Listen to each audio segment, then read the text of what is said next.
ତୃତୀୟ ଶ୍ରେଣୀର ଭାଷା ମହକ ପ୍ରଥମ ଅଧ୍ୟାୟ କେହି ନୁହେଁ ତା ସରି।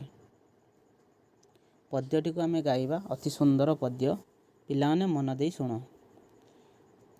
ଫୁଲ ପରି ମୁଁ କମଳ ହେବି, ହସିବି ସଦାବେଳେ, ବାସ ଭିତରି ଖୁସି ମୁଁ ଦେବି, ସଭିଙ୍କୁ କାଳେ କାଳେ। କୋଇଲି ପରି ମିଠା ସ୍ୱରରେ କହିବି କଥା ସଦା, ଦୁଃଖ ଦେବିନି କାହାରି ମନେ, ଆସୁ ବିପଦ ବାଧା। ପାହାଡ଼ ସମ ସ୍ଥିର ମନରେ କରିବି ସବୁ କାମ, ଦେଶ ସେବାରେ ଜୀବନ ଦେବି, ରଖିବି ତାର ନାମ। ନଦୀ ପରାଏ ଆଗେଇ ଯିବି, କରିବି ଜନହିତ, ଦୁଃଖୀ ଓଠରେ ହସ ଖେଳାଇ, ହେବି ମୁଁ ତାର ମିତ। ପରର ହିତ କରାଏ ଯିଏ ଆପଣା ଲୋକ ପରି, ସିଏ ତ ଏକା ସଂସାରେ ସାର, କେହି ନୁହେଁ ତା ସରି, କେହି ନୁହେଁ ତା ସରି। ଫୁଲ ପରି ମୁଁ କମଳ ହେବି, ହସିବି ସଦାବେଳେ, ବାସ ଭିତରି ଖୁସି ମୁଁ ଦେବି, ସଭିଙ୍କୁ କାଳେ କାଳେ। ଫୁଲ ପରି, ପିଲାମାନେ ଫୁଲ ପରି ମୁଁ କମଳ ହେବି। କମଳ ଅର୍ଥାତ୍ ନରମ। ହସିବି ସଦାବେଳେ, ଫୁଲ ଯେମିତି ସବୁବେଳେ ହସୁଥାଏ, ତ ହସିବି ସଦାବେଳେ। ବାସ ଭିତରି, ବାସ ମାନେ ହେଉଛି ବାସ୍ନା, ଆଉ ଗୋଟେ ବାସର ଅର୍ଥ ହେଉଛି ଆମର ରହିବାର ସ୍ଥାନ। ତ ଏଇଠି ବାସର ଅର୍ଥ ବାସ୍ନା, ବାସ୍ନାକୁ ଭିତରି ବା ବାସ୍ନାକୁ ବାଣ୍ଟି ଖୁସି ମୁଁ ଦେବି, ସମସ୍ତଙ୍କ ମନରେ ଖୁସି ଦେବି, ବାସ୍ନା ମୋର ଭିତରି, ସଭିଙ୍କୁ କାଳେ କାଳେ, ସବୁଦିନ ପାଇଁ ମୋର ବାସ୍ନାକୁ ଭିତରି ମୁଁ ସମସ୍ତଙ୍କୁ ଖୁସି ଦେବି। କୋଇଲି ପରି ମିଠା ସ୍ୱରରେ କହିବି କଥା ସଦା, ଦୁଃଖ ଦେବିନି କାହାରି ମନେ, ଆସୁ ବିପଦ ବାଧା। ପିଲାମାନେ କୋଇଲିର ସ୍ୱର ମଧୁର ବା ମିଠା।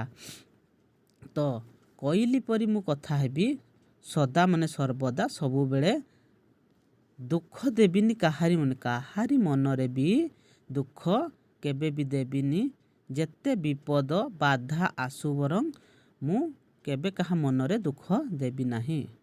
ପାହାଡ଼ ସମ ସ୍ଥିର ମନରେ କରିବି ସବୁ କାମ, ପାହାଡ଼ ପରି ସ୍ଥିର ମନରେ ସବୁ କାମ କରିବି, ଦେଶ ସେବାରେ ଜୀବନ ଦେବି, ରଖିବି ତାର ନାମ।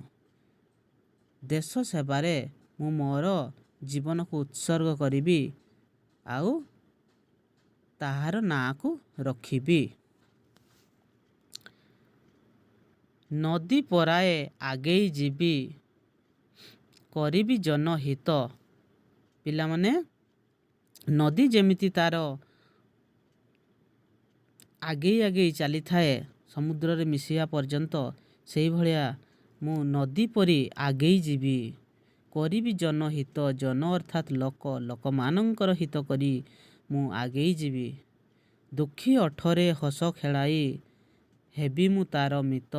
ଦୁଃଖୀ ଲୋକଙ୍କର ଓଠରେ ମୁଁ ହସ ଖେଳାଇବି, ଆଉ ତାର ମିତ ହେବି। ମିତ ଅର୍ଥାତ୍ ବନ୍ଧୁ ବା ସାଙ୍ଗ, ତାର ସାଙ୍ଗ ହେବି। ପରହିତ କରଇ ଯିଏ ଆପଣା ଲୋକ ପରି, ସିଏ ତ ଏକା ସଂସାରେ ସାର, କେହି ନୁହେଁ ତା ସରି, କେହି ନୁହେଁ ତା ସରି। ପରର ହିତ, ଯଦି ଲୋକମାନଙ୍କର ହିତ କରିବ, ଆପଣା ଲୋକ ପରି, ନିଜ ଲୋକ ପରି, ସିଏ ହିଁ ସଂସାରରେ ସାର, କେହି ବି ତା ସରି ନୁହେଁ। ବହୁତ ଶିକ୍ଷଣୀୟ ଅଟେ ଏହା। ଏହି କବିତାଟି ଆମକୁ ଶିକ୍ଷା ଦେଇଥାଏ କି ଆମେ କେମିତି ଆଗକୁ ଆଗକୁ ବଢ଼ିବା। ତ ପିଲାମାନେ ତୁମେ ଚ୍ୟାନେଲଟିକୁ ସବସ୍କ୍ରାଇବ୍ କରି ରଖିଥାଅ। ପରବର୍ତ୍ତୀ ମୁହୂର୍ତ୍ତରେ ଆମେ ଏହି କବିତାର ପ୍ରଶ୍ନ ଉତ୍ତରକୁ କରିବା। ଯଦି ପ୍ରଶ୍ନ ଉତ୍ତର ପାଇବା ପାଇଁ ଚାହଁ ତାହେଲେ ଚ୍ୟାନେଲଟିକୁ ନିଶ୍ଚିତ ଭାବରେ ସବସ୍କ୍ରାଇବ୍ କରି ରଖ। ତ ପିଲାମାନେ ଚାଲ ଏବେ କିଛି କଠିନ ଶବ୍ଦକୁ ଆମେ ଆଲୋଚନା କରିବା। ବାସ ଯେମିତି ବାସ୍ନା, ବସ୍ତ୍ର, ବାସଗୃହ।